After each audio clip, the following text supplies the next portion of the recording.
the whole it being in like the kind of F1 universe with all the other real drivers. I love that. To me, it just felt weird. Do you know? It just felt a bit awkward. I don't know any of the drivers, but maybe that's why. And do you know what I refer this to?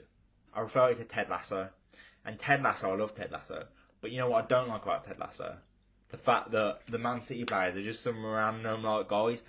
What I loved about this is that it's in that world and you can see them, and the world building is so much better because it's actually set around actual F1. And I don't know anything about F1, and I barely recognise many of the drivers, but the whole like, oh, it's there, they're shooting at Silverstone while actual like they're on the grid and you can see Lewis Hamilton. Like, I just think that made it so much better. It's cool, but they're in it, but they're also not in it. It felt a bit awkward. It just kind of looked like they were like CGI'd in. I know they weren't, but they had no really anything to do with anything happening. The whole race was them two against each other.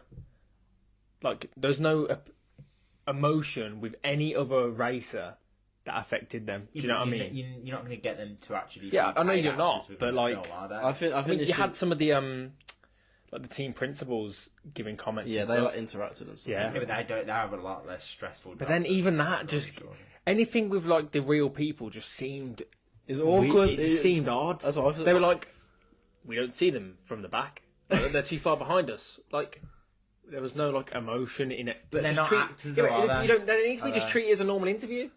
I think the issue is that obviously when this was being filmed, a lot of the drivers were kind of against it being filmed. Like, they didn't like there being a camera crew and them being on the grid. Like, they didn't like that. So like when they were doing the national anthem for one of the races, like it just looked awkward as like everyone was just stood there like wanting to get on with it. It's a bit like a Premier League lineup. Like, you're about to go play a game, like a final, and then you've just got like some random like actor next to you, like acting like he's playing. It's one of the most famous actors in in the the world. Do you know what I mean? That's kind of the thing. They're about to. Sorry, I got Brad Pitt. That mean what a shit day at work. They're about to go in a car and do like 200 miles an hour for like an hour and whatnot, and then they've just got to like stand there awkwardly.